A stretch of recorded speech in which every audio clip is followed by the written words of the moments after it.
आप लोगन के हम विराह सुनाई और भीमसेन का ध्यान रहे, शांति बना के आज सुन ले बा।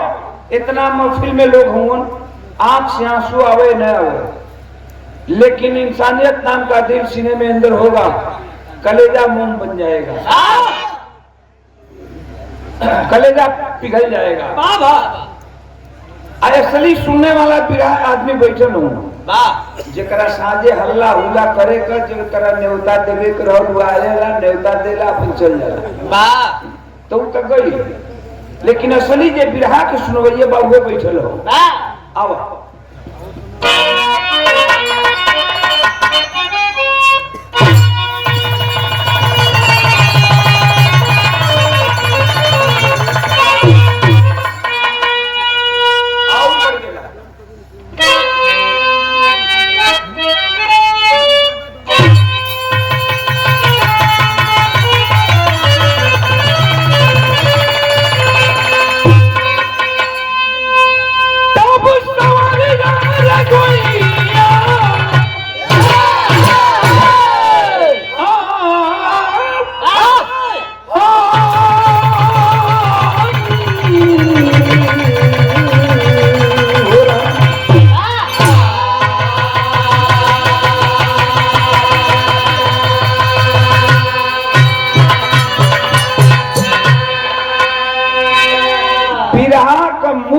कहानी होगा, हम बताइएगा हमेशा।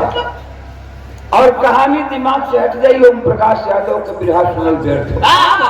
बात कहां से लिया गया? 4 लाइन भूमिका है कवि का। क्या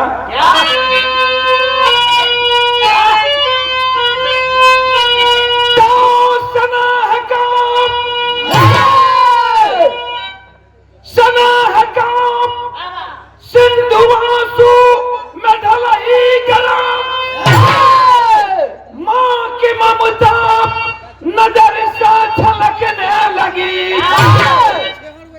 प्यार भाई का कोरा कफन बन गया, दिल की खुशियां भी गम में सिमटने लगी, बांध कर भीम फेंका गया वारी में, पहुंचे ही लोग मैं तो बलवाली जिलाई, सोम सारा तो आए उमापत, उधर भानकारी निकाले यमराई।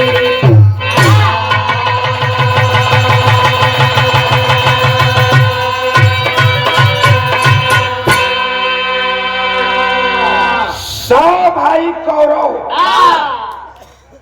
असली भीम का बात बताओ। 100 भाई कौरव और कौरवों के द्वारा पांडवन में भीम को फेंक दिया गया। कौरव मार के अपने समझ से मुआ के भीम के फेंक दिया पानी में। भीमसेन बहुत बहुत बहुत नागलोक में चली गई। नाग कन्या बेलावली छान लेला, अमृत के कुंड में लेकर के डालती है। अमृतवा के भीमसेन पानी समझ के पूरा अमृतवे पी डल। कैलाश पर्वत डोल गया। शंकर भगवान त्रिशूल लेकर के दौड़ पड़े। सोचलन की तो भीमवा सरवा सहजे अमर होकर चाहत, इसीलिए भूमिका में लिखा गया कि उदर फाड़ सारी निकाले,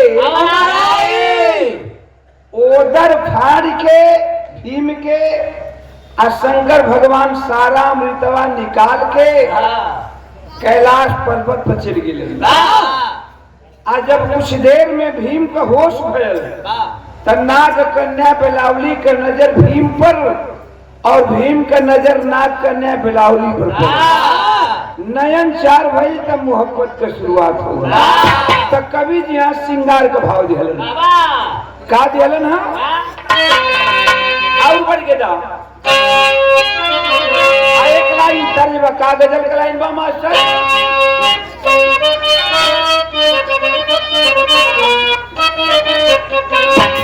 यह तरल हो कि मेरी हालत बता दें कि ये बिरहा का आज से 25 वर्ष पहले हमारे उस्ताद गोलन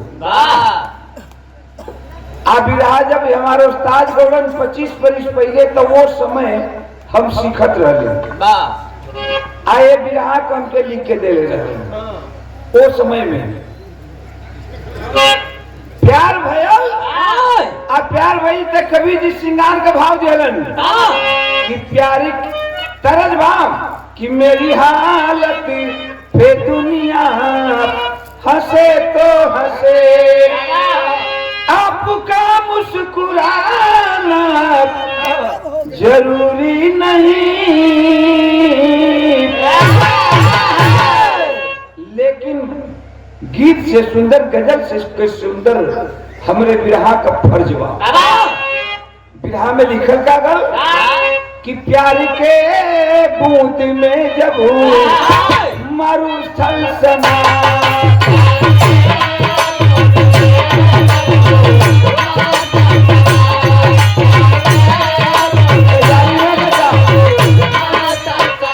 अरे तब चमन बीच कलियां बिहरने लगी आयल परागी मधुप मधु को चाखन चला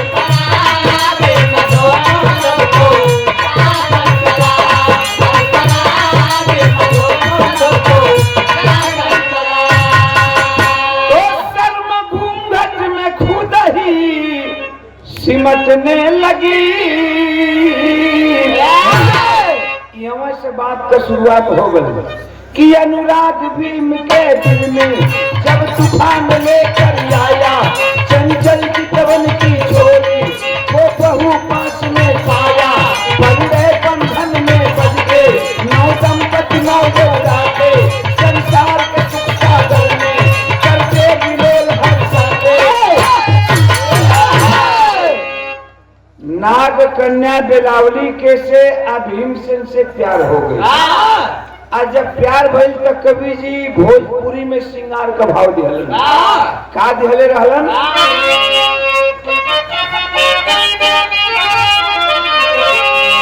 कि टिकुली के सनावा पे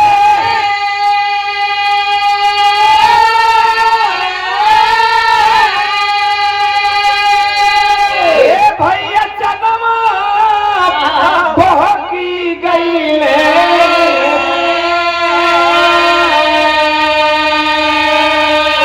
जरा पे पकारा लगाई रे गुजरिया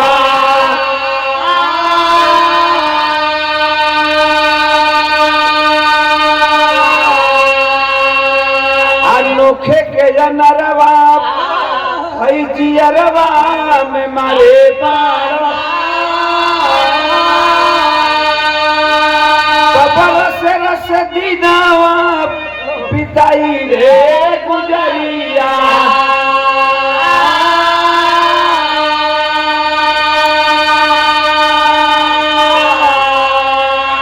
देवी के धीरा जवा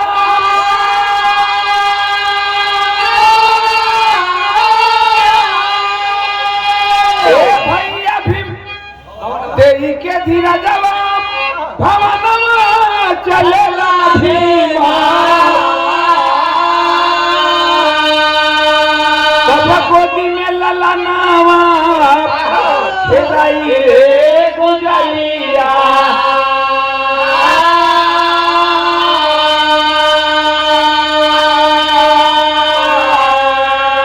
तनी बात समझ लिया हमार बिरहा शीशा जैसन झलके लगी। शीशा में जैसे सूरत लौकेला साफ साफ सबके समझ में चले। नाग कन्या बेलावली से और भीम से प्यार हो गई। अब सारा बतिया पता जाइए लगवे बोल बोलोगा लगो बतिया तेरी बात समझ ला। जब नाग कन्या भीम बेलावली और भीम से प्यार भइल तब प्यार भइले का नतीजा ही निकल नाग लोक में रहे लगलन भीमसेन। भीमसेन के शरीर से नाग कन्या बेलावली का गर्भ रह गई। जब भीम देखलन भीम का पता चलल कि हमार प्यार का निशानी नाग कन्या बेलावली के पेट में पड़े लगल तो एक दिन बोलौलन आ बोला के कहलन हम कि देखा हम जात बानी तनी भैया लोगन से मुलाकात करें। हम केले बहुत दिन हो गई अब भैया लोग खोजत हुई कि भीम कहाँ चल गई तो हम जात बानी भैया लोगन से मुलाकात करके फिर लौट के आई 2-10 दिन में। तू शांति का सपना देखिया और शांति के नींद सुइहा दे के धीरजवा भवनवा चलेलन भीम गोदी में ललनवा खिलाई चल गए भैया लोगन से मुलाकात करे। आए हर नाग कन्या बिरौली के धीरे धीरे धीरे धीरे 2-4-5 महीना गुजरल भीम नाइलन तब तक एकर गर्भ पेट में जौन पलत बा ओकर टाइम हो गल। नाग कन्या बिरौली एक के बड़ा खूबसूरत लड़का के जन्म दिहलस। लड़का के पोसे पाले लागल सयान करे लगल 13 वर्ष का दिन गुजर गई। 13 वर्ष का दिन गुजर गई लेकिन भीमसेन लवज के नागलोक में नाई गल। वो लड़का 13 वर्ष का हो गल। वो लड़का का नाम का पड़ल बाबूजी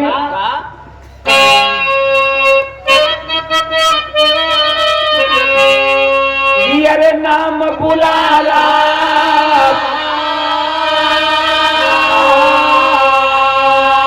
नाम बुलारा पड़ा लाल का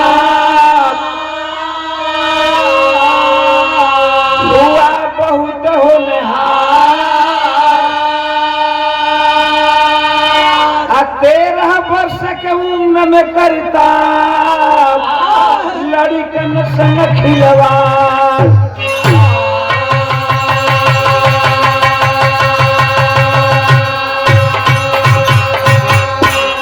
जैसे वह सुनला लोगन कुंभकर्ण का बेटा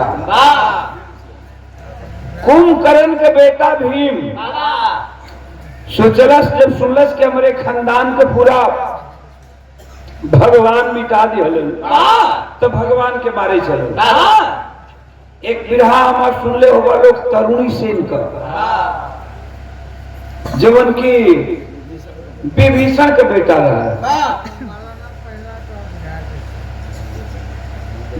विभीषण का बेटा रहा तो वही तरह ही भीम का बेटा 13 वर्ष का हो गई। माई बड़ा प्यार से नाम रखले वे विजय बुलारा। एक दिन वो विजय बुलारा पुरनकी खेल जमा दिया।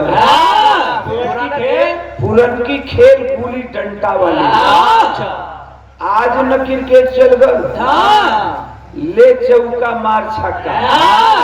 हमन के जमाने में का जाने तोहन के जमाने में तोहन के खेल सकिना हमनी के गुली डंडा खेल रहे हैं। हाँ गुली डंडा खेल रहे हैं जंगिया में हेतर लगा के मार अब फिर जब जहाँ गुली चल जाए और ना रोकाए तो गिने शुरू कर जाए वेड़ी दौड़ी तिल्ली चौड़ी चंपा। हाँ गुली डंडा खेले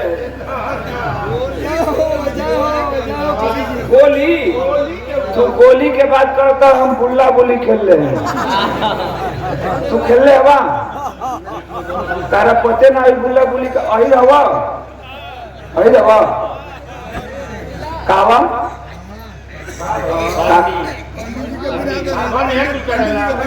पंडित जी हुआ तब कहले बुला बुली कहा जाए तब न जब मर दवा हमार बिरादरी रहते तो बुला बुली जब हम सच्चाई बताओ थे बुला बुली तो उन्हीं के जानता सर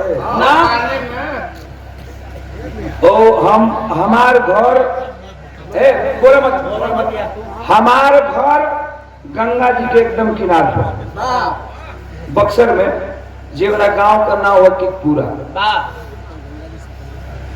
अहिर का लड़का है भाई गाय भैंस खूब चरौले हैं खूब चरौले हैं जेठ के दोपहरिया में भैंसिन के अपन ले जाए गंगा जी धोवे चरा के तो वही पानी में भैंस छिड़ जा हमने के बुला बुली खेले लगी तो कैसे बुला बुली खेल जाला मुहावा में पनिया लेके आ मारल जाला तू बुला बुली खेले बड़ू मेरा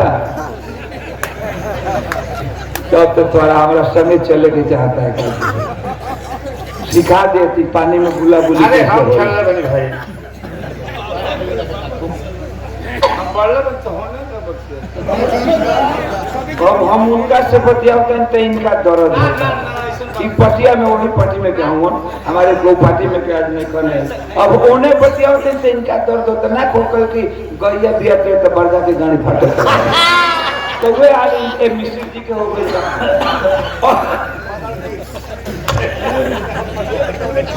अभी अब बार बार कहता हम इन्हें बने तो उन्हें तक को अरे लो अब कहे कर दिया है मुझी के झूर लोग आदमी ना हो मतलब कहीं के तुम्हें क्या पंडित जी तोड़ो एकदम धूप गए अरे हम हाथ थोड़े बारे उनका के मुझे पकोटा थोड़े बारे हम तो कहनी है कि मीरा जी बुला बुली खेलने बड़ो कहलिए कि ना तो हम कहलिए चलो तू सिखा दी पानी में खेल जाला वो भैंस छोड़ दी जा हिल जाता पानी में धोइए के मुहावा में लिया जाला पानी अब पनिया में मारल जाला और पनिया में मरबा तब हेकर मरबा पक पदी तो बुला आ जहां अगर पक ना कैले पुक क दिहल तो बुली तो बुलिया चोर हो जाए अब वही पानी में बुलिया भागी आ बुलावा पनिया के भीतर पकड़ी कहीं बुली भेटा गई वही पानी में एक तरह बुला बुली खेल तो सिखावे खाते हमारे 2-4 दिन लागी तारा के पौरे पहले तक सिखाए तो पौरे रुकना ना पौरे लू तब तो 4-5 दिन 10 दिन में लागे अब पौवा रहू नहीं खी जाना तब अब पहले पौरे सिखाए के पड़े इनका के तरह हाथ पेट पर सुता के हाथ पर दुनिया सूती हम कब की गोट पीट पहले 5 दिन दे तर लग पौरे के सिखावे फायदा धले हो एगो देखा भाई हम अपने बात कहिला आ सही कहिला और तालो बुरा मत मनिया जा के हम कोनो बात ना कहिला के गलत बात ना कहिला भले तनी पंडित जी और मिश्र जी के भले तकलीफ लागत हो कि हम वही पार्टी कहें या ई पति आवत कैसे खाए के पति आवत 100 रुपया का पुरस्कार पुजारी बाबा हमरे नंदलाल मौर्य जी पुजारी बाबा के चरणों में कोट सा नमन है मालिक सुखी रखे दैत्रा बाबा का आशीर्वाद लगे खैर छोड़ा ये सब तो मौज पानी खा कही देनी हई गाना पर हमरे ध्यान दा ये सब क्षणिक आनंद हो हंसना बोलना ये भी जरूरी है लेकिन हंसल बोलल क्षणिक आनंद बा लेकिन बिरहा पत्थर का लकीर हो का पत्थर का लकीर हो अब 13 वर्ष का दिन गुजर गई भीम से नागलोक में वो 13 वर्ष का लड़का का नाम विजय बुलारा हो और जाके पुरन की खेल गुली डंडा वाली जमा दिया 10 लड़कन के टीम एक तरफ भैया 10 लड़कन के एक टीम एक तरफ अकेला विजय बुलारा बार 10 लड़कों के छकावे मतलब जे के भोजपुरी में हम कहिला तो हमन का कहिला जब पदावे ता 10 लड़कों के छकावे आ छकाई के जब छका लियलस जब दूसर का बेर के बारी आई तो कहलस कि बाप कसम खात बानी अब क्यों छकाई लेकिन भयल का आउ बन गेला तरह से सुंदर हमार बिरहा का लाइन बा का कैलस विजय बुलारा यारे लड़िकन संग हई लड़िकन संग करे खिलावाड़िया पारी उमारिया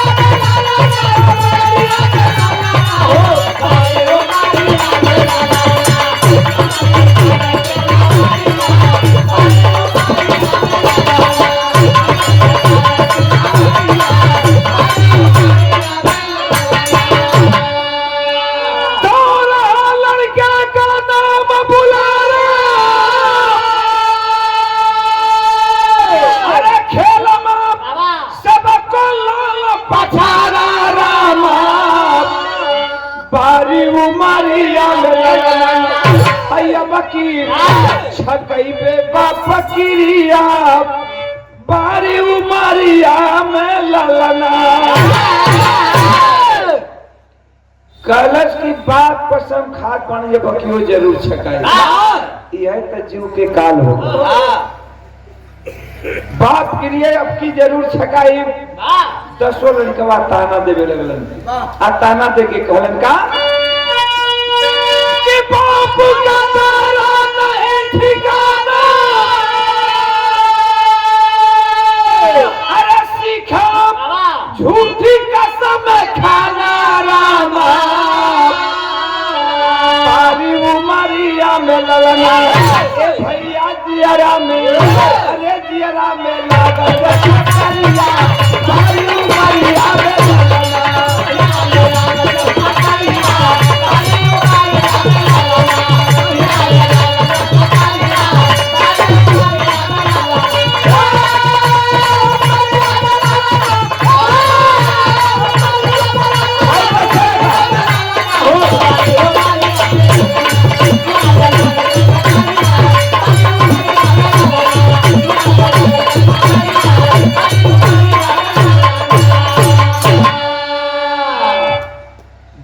लड़कवा ताना देवे लगलन कि जेकर बाप का ठिकाना ना वो बाप क्रिया कैसे खाता जब इतनी बात 10 लड़का ताना दिहलन संत कह जला कि हो नहार बलवान के हो तो चिकने पा भीम का बेटा रहे फेंक दिया तमा करके गुली डंडा कटारी के समान लगल बा देखा बाबू कल जला की कटारी का मार आदमी का बर्दाश्त हो जाए लेकिन भाला का मार बर्दाश्त हो जाए लेकिन बाप का चोट बड़ा बाप का चोट लग जाए तो जल्दी बर्दाश्त न हो ओकर घाव न मिटेला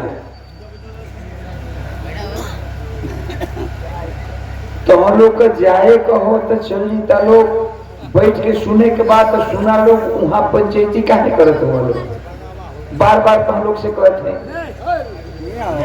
मशीन पर बैठावत हुआ पंचायती करत हुआ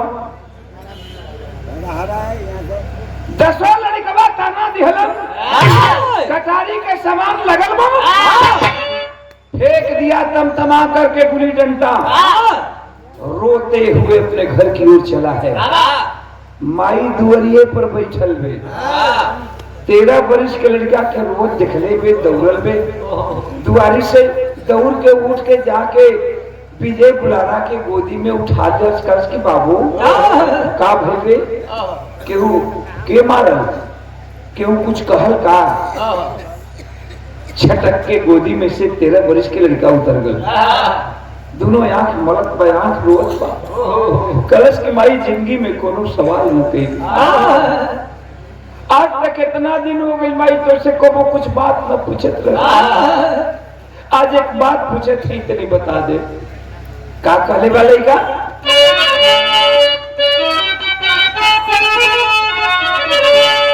कि आई के भवना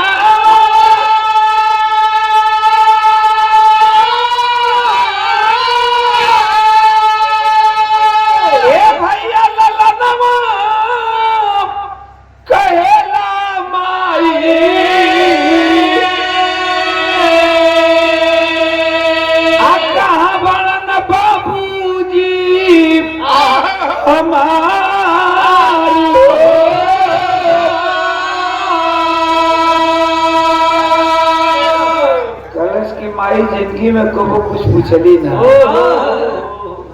आ जब तक हमारे होश भइल जन्म भइल तबले हम बाबू का ना देखिला। सही सही बताइए माई कि ये दुनिया में हमरो बाबू होवन के हम बिना बापे के बेटा। अच्छा तो जवनी मतारी से कोनो बेटा ऐसा बात पूछ दे बाबू, वो मतारी का करेजा में का लगी। माई बैठ के पारे हाथ तक के पुक्का फाड़ के रोवे लगे। ना करने बिलावली रोत तो करे गोदी में जाके बैठल बा कलश की काहे मैं काहे रोते। हम के बता ना हमर बाबू हो कि ना कि हम बिना बापे के बेटवा है। बताओ बात का बा तो रोवे लिखा। बतारी आंख से आंसू पूछलस कलश की है जानना चाहते हो कि तार बाबू ये दुनिया में हूँ कि ना। तू हर लइकन ने तू तोरो बाबू हूँ कौनो तू बिना बाप का बेटवा ना हुआ। मतारी बतावत में रोज देर बतावत में का कहले बे कि बाबूजी तो हरा बाए बाबूजी तो हरा बाणे हस्तिनापुरी में हो। बेटा भीम बलवान है जुझारी हो।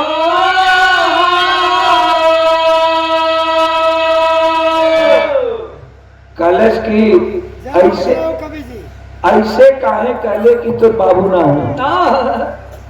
तू एरू गरू बाप का बेटा ना हुआ। तोरे दुनिया में बाप हुवन बेटा।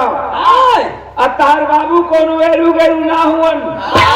तार बाबू पहलवान आदमी हुवन की जगह भुजा में 60,000 हाथी का पल हो। एरू गरू का तू बेटा ना हुआ। लेकिन दुख एक बात कहो कि तू जब हमरा पेट में रहला तार बाबू हमके सांत्वना देके हस्तिनापुरी के चल गए अपने भैया लोग से मिले। अब कालन के हम जरूर लौट के आओ। लेकिन 13 बरिस के दिन गुजर गए बेटा तार बाबू लौट के भी ना आए। रोज दरवाजा पर बैठ के 4 धार रोईला। तेरे बाबू का रास्ता देखिला कि एक दिन जरूर लौट के आए। मतारी रोवत में बतावत तब लड़कवा एक बात कहलस। माई के गोदी से छिटक के खड़ा होके माई के खड़ा करौलस। आंख से आंसू पोछलस आ कहलस कि माई रो मत। वही बाप का बेटा ही जरा बाप के भुजा में 60,000 हाथी का पल हो। तो सुन का कहले बा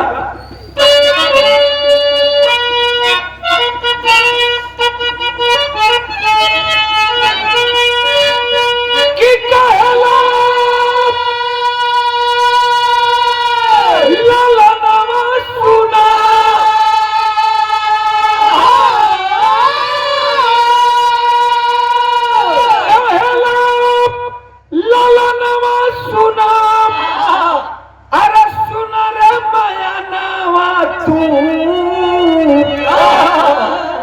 जननी ले आई तोहरी कगारिया। कलश की हो बाप का बेटा है जेकरे बाप को भुजा में 60,000 हाथी का बल हो। तो वो बाप का बेटा है तो एक काम करमाई की वादा करत है कि हम घर से निकलत हैं और जात हैं। अगर बाबू तोरे दूध का कीमत हो बाप का बाई पकड़ के भीम का और तोरे सामने अंगना में खड़ा न कर देख तो तोर असल का बेटा देखा ही हो एगो लड़का का हम बिरहा सुनावत। इहो एगो लड़का का बिरहा हम सुनावत। तोरे बिरहा से तो मतलब हो न पंडित जी। तू अपना मस्ती में बड़ा तत्नी बात समझ ला। भैया भैया भैया कलन की लड़का चल दिया बाबू। मतारी के बतौले के अनुसार हस्तिनापुरी के तैयारी कर दिया। और जब लड़का चल रहा उस समय का बात दिहल का तेरी के अंदर संजोग और वियोग दोनों। पढ़े लिखे हमारे भाई गौर करेंगे, हिंदी साहित्य व्याकरण से श्लेष अलंकार दिया गया। क्या चीज? अरे मधुशाला भी छलक के रह गई, पियसे कमल प्यार सूरज से मिलने वाला।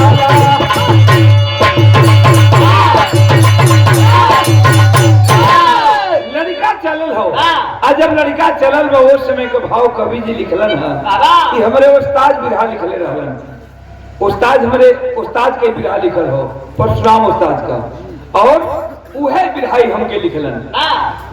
लड़का चलल बा विजय बुलाला, कहवा चलल? बाबू को खोजे। तो कैसे चलल बा?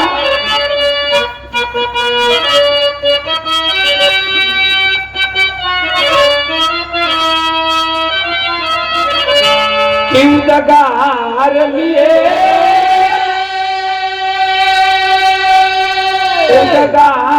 लिए वह लाल चला, सुनसान डगर नहीं कोई सहारा, दिल में अरमा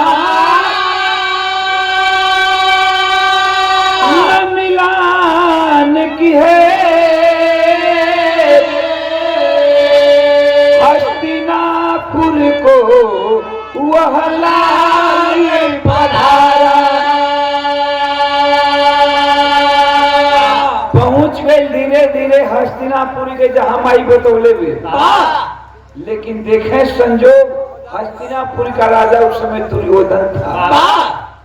दुर्योधन के दरबार में चल गए। आज चल जाके सोचत बा कि ये हमर बाबू उमन माई बतौले रहे कि तार बाबू बहुत बड़ा पहलवान है।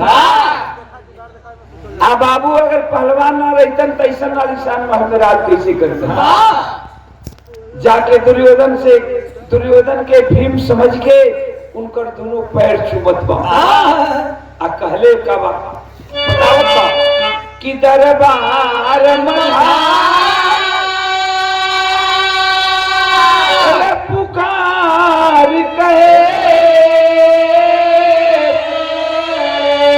तुम तात मेरे हम लाल बिहारा। जाके दुर्योधन के दोनों पांव पकड़ के साष्टांग दंडवत कइलस, सूत के गोड़ लगलस। दुर्योधन अवाक है, पूछा कि कौन हो तुम? कलश के तू ना चिन्हवा, हमन के माई बेटवा के ठुकरा के ऐसे नालिशान महल में राज करत हुआ।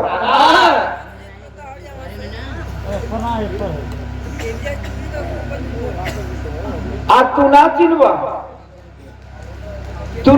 कि हम के हैं? तो सुना, हमरे बाप का नाम बा भीमसेन, मतारी का नाम बा नाग कन्या बिलावली, हमार नाम बा विजय बुलाना। अब तक तू पहचान गए लोग कि हम तो हर बेटवा हैं, नाग लोग से आई है।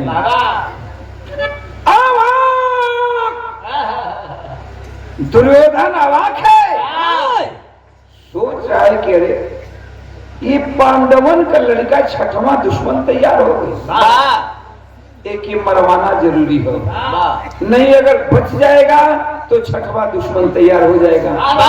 पांचों पांडव तो यही तरह जान के आपत हुआ। कलश के बेटा मैं तेरा बाप नहीं हूँ, मैं तेरा बाप भीम नहीं हूँ। कलश क्या माई तो कहले रहल कि हस्तिनापुर के तार बाबू गई हुआ। कलश दुर्योधन की मैं तेरा बाप नहीं हूँ, मैं बता सकता हूँ कि तेरा बाप कहाँ मिलेगा। क्या कहले बा? कलश की अंगद सवार तरज बड़ी पुरान लगता है। वो जमाने में हमारे उस्ताद गाँव है कि नदी तीरवा, अरे नदी तीरवा जन जय हा बालम मुबार बार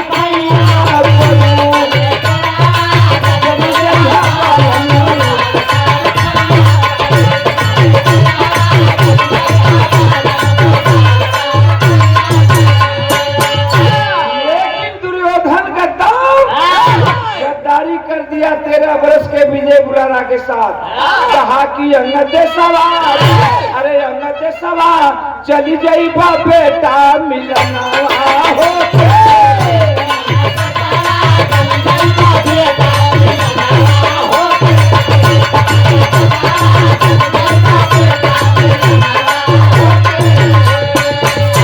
जबकि अंग देश का राजा करण था।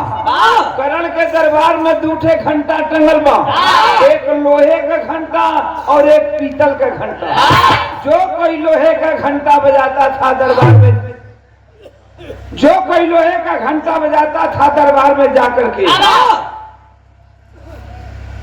करण समझता था कि मेरा कोई दुश्मन आया है लड़ने के लिए, चुनौती दे रहा है। और जो कोई पीतल का घंटा बजाता था, करण ये समझता था कि कोई मेरा हित मित्र दोस्त आया है, वो मिलने के वास्ते आता था। दुर्योधन तो गद्दारी कर दिया। कहा कि बेटा अंग देश के चले जाओ और तेरे पिताजी पहलवान आदमी हैं, उनके दरबार में 2 घंटा टंगा है, एक लोहा का एक पीतल का। तो एगो काम करिहा, कवन काम करिहा कि लोहे का घंटा बजैहा ला ला ला,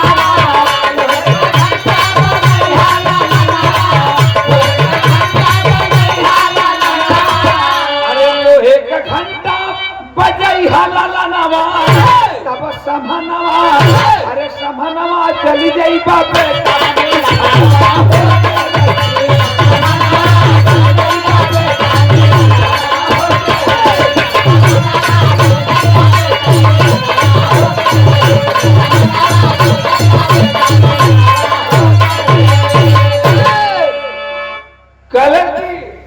चले जाओ बेटा, तेरे पिताजी से मुलाकात हो जाएगी, चले जाओ।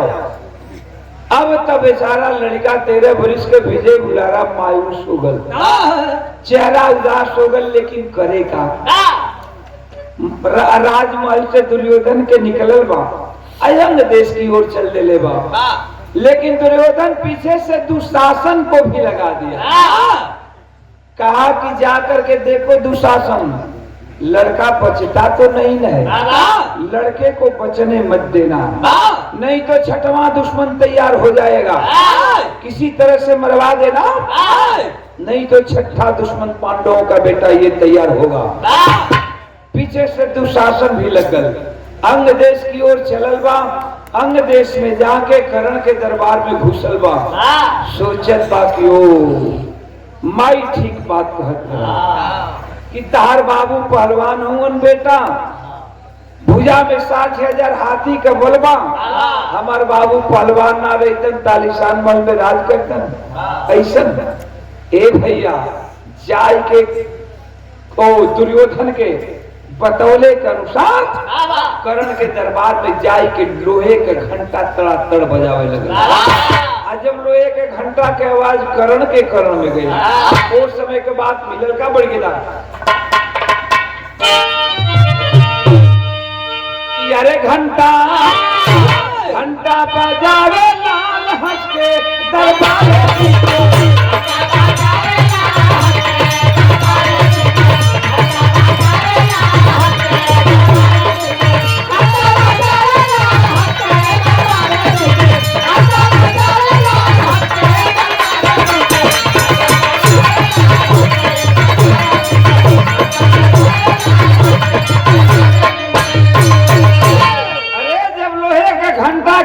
करण के करण में गया, करण मतलब नाम और करण मतलब कान। हिंदी साहित्य व्याकरण से श्लेष अलंकार दिया गया। जब करण के करण में गई बात तो करण कहले का बा कि निकला करण लेके हाथ ढेरो बाबा हो,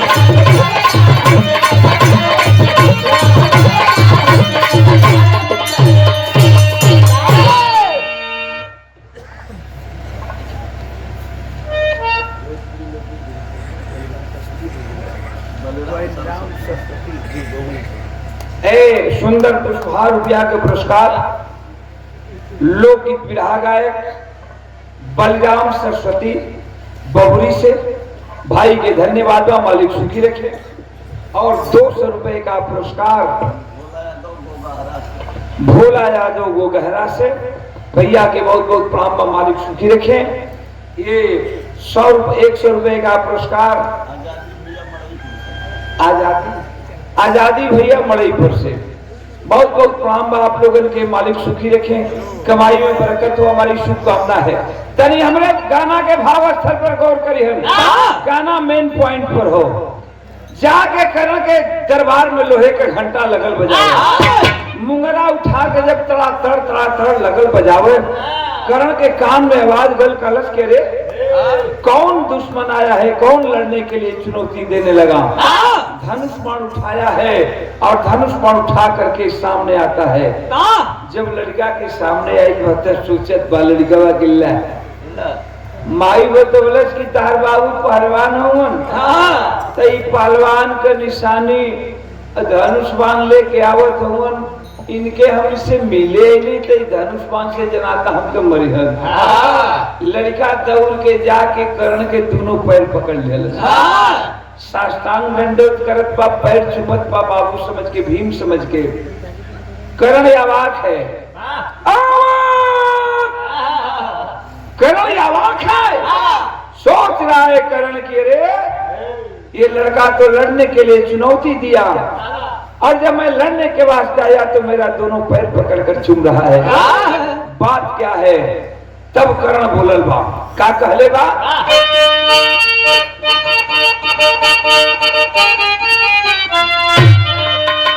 तब बोला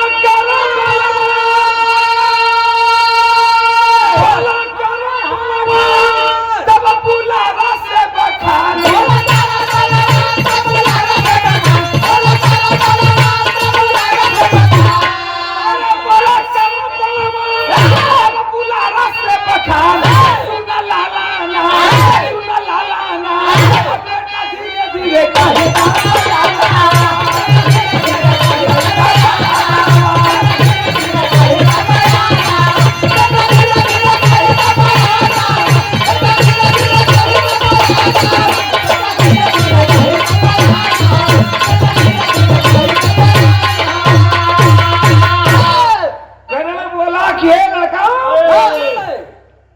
तो लड़ने के लिए मुझे चुनौती दिया और मेरा दोनों पैर पकड़कर चूम रहा है, आखिर बात क्या है, कौन हो तुम।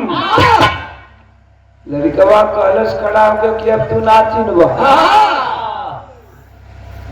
माई के ठुकरा के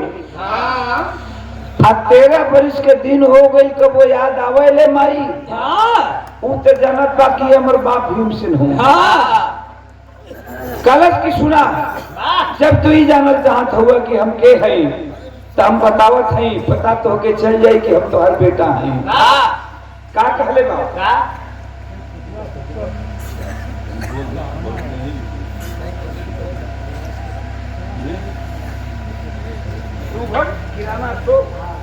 शुभम किराना स्टोर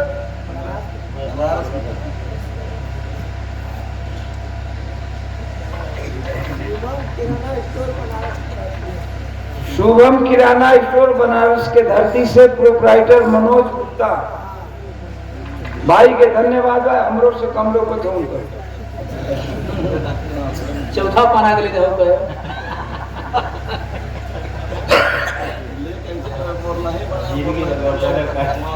100 रुपया का पुरस्कार दिया ना भैया के बहुत बहुत नमस्कार प्रणाम, मालिक सुखी रखे। तने हमारी बात समझ ले, एकदम चरम सीमा पर हमारे बिहार का मेन पॉइंट हो। कलश की सुना बतावत है और जब बता दे तो जान जीवा कि हम तो और बेटा हैं तो हमारे बाबू हुआ। का कहले बा, कि सुन बुला रहा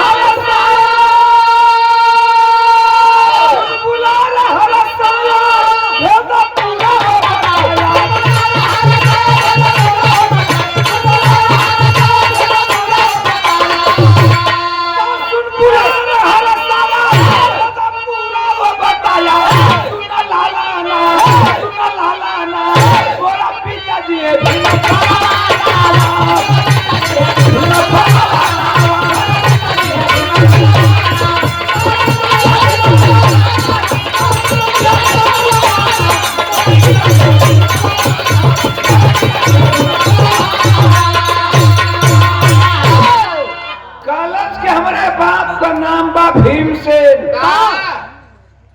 मतारी का नाम बा नाग कन्या बिलावली, हमार नाम बा विजय बुलारा।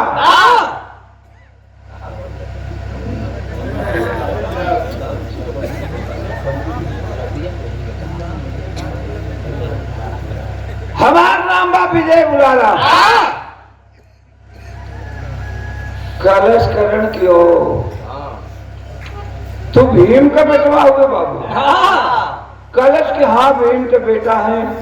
बाप का नाम भीमसेन, मतारी का नाम नाग कन्या बिलावली, हमारा नाम विजय बुलारा। बारे करण, न करण कोई हुआ है न करण कोई होगा। न करण कोई हुआ है। ये भगवान कृष्ण मुरली मनोहर कन्हैया ने कहा कि न करण कोई हुआ है न करण कोई होगा। करण कहा कि शाबाश बेटा, होनहार बलवान के हो तो चिकने पा। ए बेटा, मैं तो तेरा बाप नहीं हूं, लेकिन तेरा चाचा जरूर लगूंगा एक तरह से देखा जाए तो बड़ी भाग्य हुआ कि तू मेरा भतीजा है और मेरे महल में आया है। यहाँ का राजा हो बाबू, आओ एक बार जरा सीने से लग जाओ। हो सकता है कि फिर मैं तुमसे मिलूं या तुम मुझसे मिले या न मिले। दौड़ के जाके जब इतना कलश करण छोट विजय बुलारा दौड़ के बाबू जाके करण के सीना से लिपट गए। करण की आंखों से आंसू छलक रहा है, अश्रु की धारा है कि बारे मेरा खानदान, मेरे ही खानदान का ये लड़का है।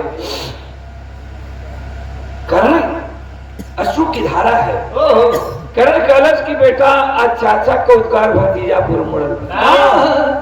कलश की बेटा, मैं तेरा बाप तो नहीं हूं, लेकिन मैं बता दूंगा, तेरे पिताजी से मुलाकात हो जाएगी। देखें, खास तौर से हमारे विवाह में यह चीज मिलेगा। लोग कहलन कि ओम प्रकाश के विवाह ऐसा होला कि एकदम शीशा जैसन झलकेला, तो यह होला खास तौर से कि हमारे विवाह में इतना मोड़ होला कि लोग सोचत हैं कि एक आगे का हो। कहलन कि करण तेरा बाप कोई एरू गैरू नहीं है रे। तेरे बाप के भुजाओं में, तेरे बाप के दोनों भुजा में 60,000 हाथी का बल है। उसके सामने कोई लड़ने के लिए तैयार नहीं होता है। तेरा बाप पैरू गैरू नहीं है, तेरा बाप एक बहुत बड़ा पहलवान है। तो सुन बेटा, मैं बता देता हूँ, अब सुबह हो चला है, अब सवेर हो गई बात। तहार बाबू 2-4 ठे चेला चपाए पंडित जी, तार बाबू 2-4 ठे चेला चपाटी लेके अखाड़ा पर रियाज पानी बनावत हुई है। कब बतावत हुन आज वो विजय बुलारा के का कहलन हा कि थोड़ा दुनिया पर बैठा, थोड़ा दुनिया पर बैठा, मिले बंधा लगा होता।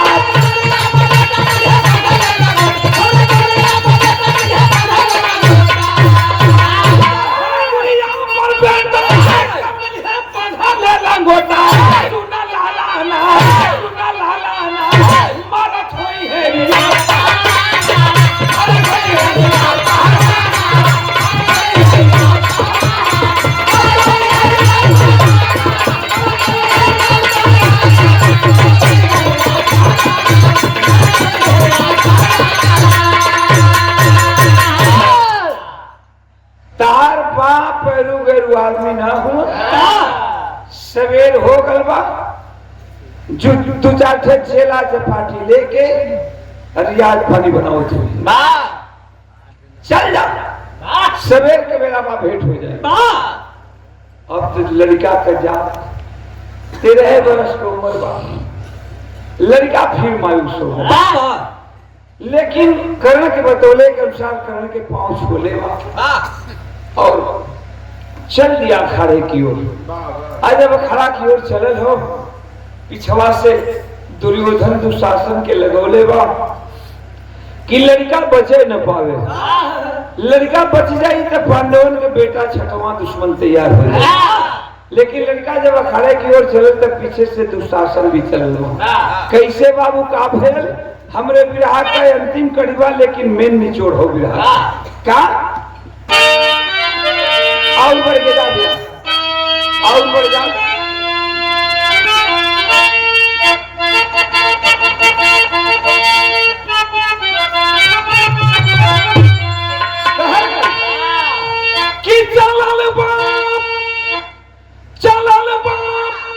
लाला नवा हो अखाड़वा की ओरिया।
हमरे विरहा समझे में एकदम आराम हो जाएगा। 200 रुपया का पुरस्कार हमरे भैया राजेंद्र सोनकर जी अड़हतिया कोढ़िया के धरती से राजेंद्र भैया के बहुत बहुत प्रणाम बा। 200 रुपया के पुरस्कार दे के हौसला बुलंद कैले ना। मालिक सुखी रखे, कमाई में बरकत हो। तनी हमार विरहा सुन ला, अंतिम कड़ी हो और मेन पॉइंट इतने में हो। दुशासन कालस की बेटा तो अपने बाप से भेंट कर बे ना, तो चल तोरे बाप से भेंट करा दिए। खड़वा पे हुआ भीमसेन दुशासन लेके जात हो वो लड़का के, और तब तक कोहर से घरवा से सुभद्रा जी लौट के निकल रहे। सुभद्रा जी बातचीत के दौरान पता चलल कि तो नागलोक से आई बा, भीम का बेटा बा। सुभद्रा जी लड़कवा के हाथ पकड़ ली, एक पेड़े के नीचे बैठा दिली। कहली कि बेटा तू हमें बैठा, तू पहले पाइल के लड़का आई बड़ा तो का देवा खड़वा पर। अब तो सबेर हो गल बा, तार बाबू रियाज पानी बना के चेला चपाटीन के लड़ा के घरवे न लौट के हमें भेंट हो जाए। काले पगैले के जरूरत ना बा, तू हमें पेड़ के नीचे बैठा, हम जात पानी तनी महल में खबर तो जना दे। तू पहले पहिल के लड़का आई हुआ, नाग लोक से आई बड़ा, तो पहले तार आरती उतारल जाई, एक बाद गृह प्रवेश करावल जाए। लड़का पेड़े के नीचे बैठल बा, सुभद्रा जी चल गई महल में खबर जनावे, लेकिन बाहर दुशासन गद्दारी कर ही डाला। दौड़ल बा हमें से खड़वा पकड़ बा, जाके कैले का बा कि दौड़ी के खड़वा पर जाई के पुकारे।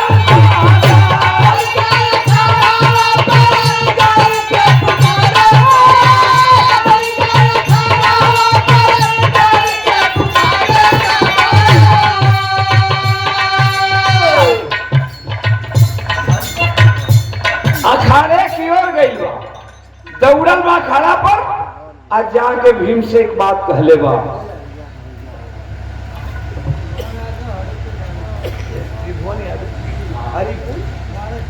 पर 200 रुपया का पुरस्कार त्रिभुवन यादव हरिपुर बाय पर।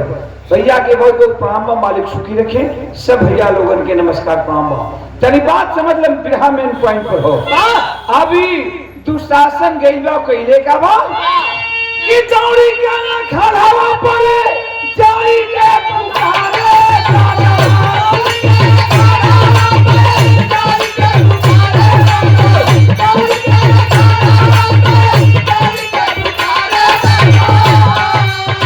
भाई तू सुना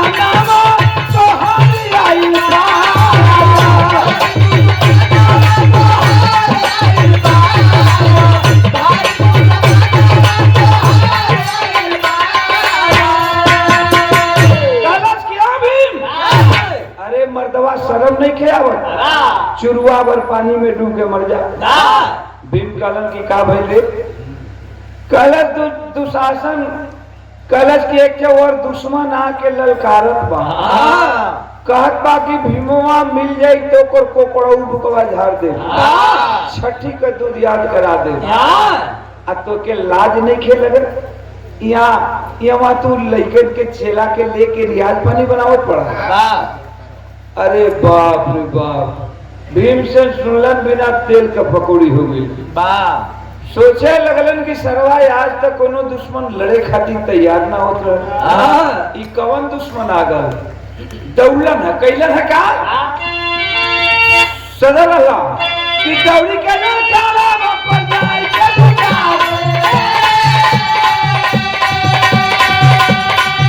अरे पता ले बता दौड़ काला के बोलिया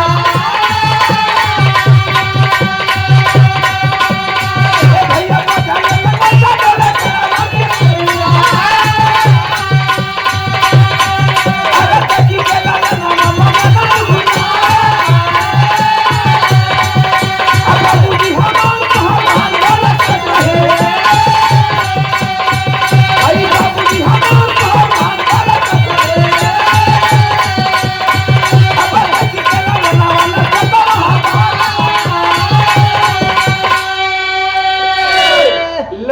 पेड़ के नीचे बैठल बा, भीमसेन लंगोटा जंगिया कसले धुरियले गदा उठौलन आ दौड़ पड़लन कोई पेड़ की ओर। कुछ दूर गईलन तब तक लड़कवा का नजर भीम पर पड़ गई। आए है लड़का खड़ा हो गल पेड़ के नीचे खड़ा हो गल, कलश की आए है माई ठीक है कहत रहल कि तार बाबू के भुजा में 60,000 हाथी के बल बा, तारे बाबू इतना बड़ा पहलवान क्यों ना बा। करण चाचा भी बतावत रहलन कि तारे बाबू इतना बलवान बेटा धरती पर कोई ना बा, कोई दुश्मन लड़े के तैयार न होला। देखा हमार बाबू सुनलन है कि उनकर बेटवा आइल बा, दुशासन जाके बतौलन है तब सुनलन कि उनकर बेटवा आइल बा नागलोक से, हमर बाबू धुरियले लंगोटा जंगिया कसले हमसे मिले आवत। देखा चाहे हमार लड़का होके चाहे आप लोगों का लड़का होके, इतना दिल में लड़का को उद्गार आ गल बाबू कि 13 वर्ष के लड़का पेड़वा के नीचे कह के नाचे लगे कि बाबूजी हमार पहलवान होन, बाबूजी आवत होन, बाबूजी हमसे मिलिहन। आज भी देखल जाला कि 2-4-10 दिन के लिए माई बाबू घर अगर छोड़ दिया, अब माई बाबू लौटे घरे लौटे लगलन, अब कहीं रास्ते में लड़कन के नजर अगर पड़ गई माई बाबू पर, तो माई बाबू के लगे ना जालन, वो दौड़ के घर के दुआरी कर देहन, आ जाके लगे नाचे दुआरी पर खड़ा होके कि माई आवत पे बाबू आवत, माई आवत पे बाबू आवत। ठीक की है दशा हो गल। तो विजय बुलाना में सोच कोई प्रणवा के नीचे नाचत बा, का कहत बा कि बाबूजी हमार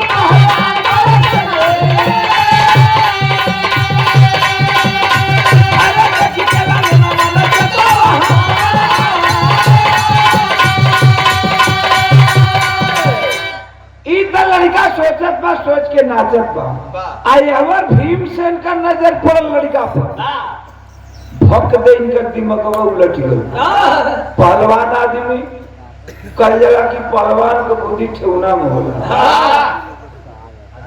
बुरा मत बनिया लोग कहावत हो, लोग कहले कि पहलवानन को बुद्धि ठेवना में होला।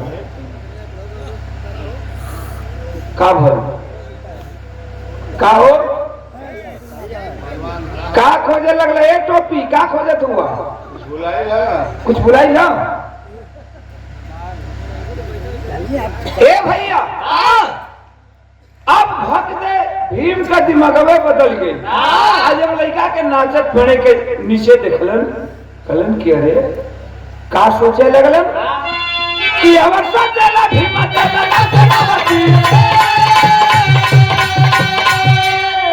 कहलन के रे बाप रे बाप, सरवा देखो ही के छोट बा, दुशासन ठीक है बात बतौला किया के ललकारत बा, हम इतना दुर्बानी वो इतना दुर्बा, हमके देख के हमसे लड़े खातिर कुचाली करे,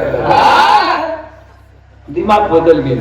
अब भीम से दौलत लंगोटा जंगिया कसले रहलन, धुरी अइले अखाड़ा से निकल रहलन, गदा कांधी पर ले रहलन, दौलन पेड़े की ओर कहलन है का कि अवस्था चला भीमा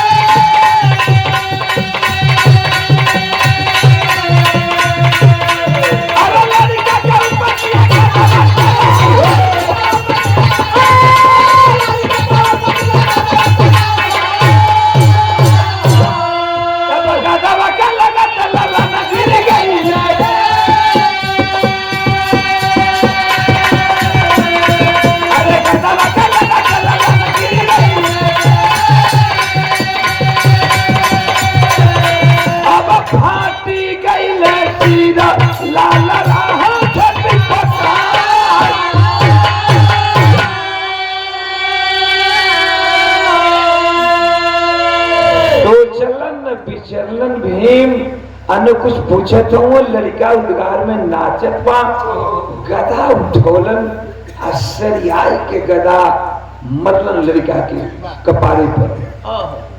अच्छा ही बतावा जेकरा भुजा में हाथ में 60,000 हाथी का बल बा वो आदमी का गदा 13 वर्ष का लड़का बर्दाश्त करे ना। लड़का धरती पर गिर पड़ा, सर फट गया, लहू लुहान, लेकिन बाबू और भीम की ओर एक टक टिकवत बा। तबले भीम बाहर निर्दयी तबले दूसर गदा उठोलन भीम। और जब दूसर का गदा उठोलन 13 वर्ष के लड़का के आंख के सामने लाल पेड़ लोकत सर फटल बा, लहू लुहान, रक्त रंजित बा लड़का, लहू लुहान बा। कहलन है लड़का हाथ जोड़ के कलश की बाबू ई का कहिया बाबू। लेकिन भीम से तब पागल हुआ, उनके थोड़ा भी दिमाग थोड़ा भी एकदम सुने से सुना लगत हो, उनके तो नशा बा की सरवाई आके उनके ललकारत रहा। समझ गई लड़का के भी मन है ना दूसर को गदा मारी दी। आए है रोज हाथ जोड़ के कलश की बाबू मार दिया, अब तो यही तरह हम मर जा। लेकिन एक बात बाबू तनी हमारा कान खोल के सुनला कि तू नागलोक जरूर चल जिया, नागलोक चल जिया। अम्माई से ही मत बतैया हमारे बारे में कि तोर बेटवा मर गया, ना तो माई बहुरैया बन जाई, पागल बन के बहुरैया बन के घूमे लगी। नागलोक से हम जाए के कहते ही बाबू कि 13 वर्ष के दिन गुजर गई, आज भी माई घर के दरवाजा पर बैठ के तोहार रास्ता देखे ले कि कब तू आई बा।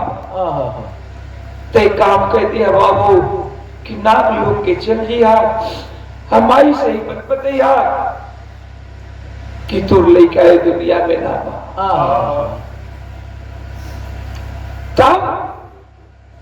तबले बारे निर्दयी बाप भीम से कैलन है का कि तबला दूसरा गाना, तबला दूसरा गाना है मारे सीनवा पे आया लला सुगनवा गाइला मोरा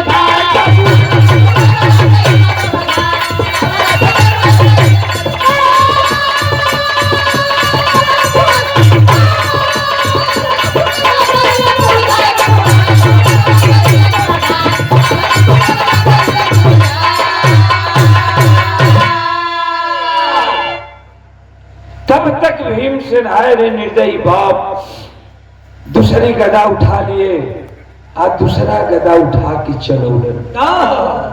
लड़का के तो सर पहले ही से फट गल बा, लहू लुहान बा। यही कहता हुआ वो 13 वर्ष का विजय बुलारा भीम का बेटा इस दुनिया को छोड़कर चल बसा। ये कह चल गेल कि बाबूजी का कैला, बाबू ही का कैला। जब ये दुनिया के छोड़ के भीम के बेटा 13 वर्ष के विजय बुलारा चल गल, तब भीमसेन अपन लंगोटा जंगिया कसले धुरिये गदा कानी पर रखल, अब मस्ती में झूमत महल की ओर जाए लगल। मनवा में सोचत हवन कि सरऊ आई रहन लड़े खातिर, आ दुई गदा में टाए बोल दिहल। एर से झूमत जात हवन, और से सुभद्रा जी पूरा परिवार के समेत आरती का थाल सजा के आ लड़कवा के आरती उतारे आवत रहली। लेकिन भीम तो लड़कवा के पहले ही आरती उतार चुकल। जब भीम का पता चलल कि हमारे हाथ से हमारे बेटवा का जान मारल गल, तब भीम बेटा के नजदीक जाके और रोत हुन, लाश की गोदी में लेके और रोत हुन, कहते हुए कि दुशासन गद्दार पहले गद्दारी किया था कि भरी समाज में द्रौपदी का चिन्हरण किया, अभी तक वह बदलवा लेवे के रहल, तब तक दूसरे दगाबाजी के दरस के हमारे हाथ से हमारे बेटवा के जान मरवा दे। लड़का का लाश लेके गोदी में भीम रोत हूँ। कैसे कि पाई क्या खबरिया भीम रोवा बिहराई के गोदी में ललनवा के लसिया उठाई के गोदी में ललनवा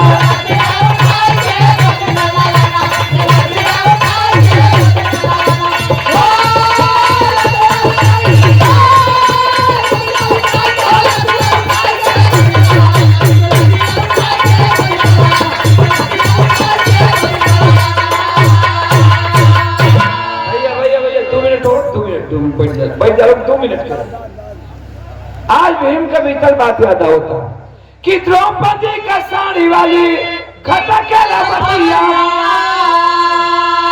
दूसर दगाबाज कैलस पापी कूल, दूसरी दगाबाजी कर दिया कि हमारे हाथ से हमारे बेटवा पे जान मरवा दिया। वही भीम से प्रण किए का कैलन कि किया बदला चुकाई के गोदी में ललनवा लसिया उठाई के गोदी में ललनवा।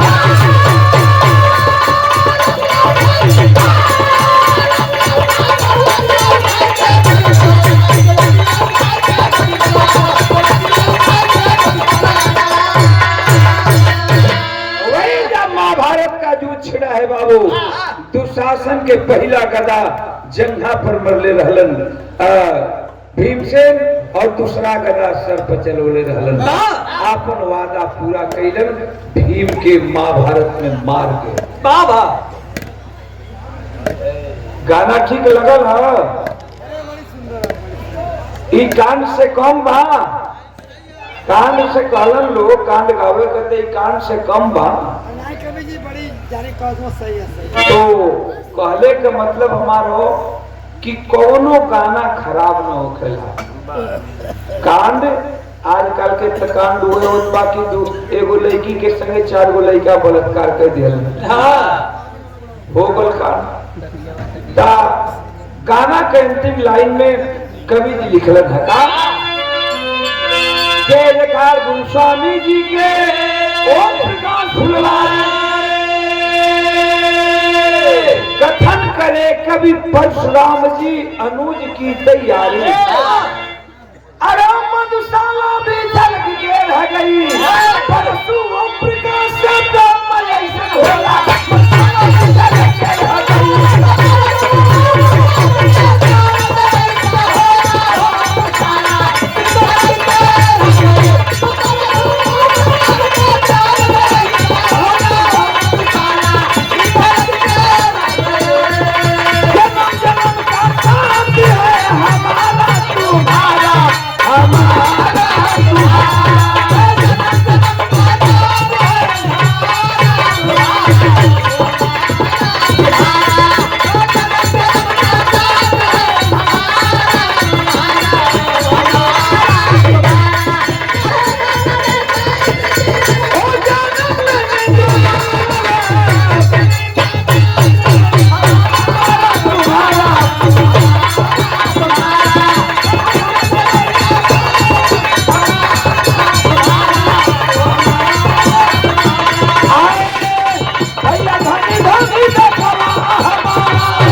बहुत धन्यवाद।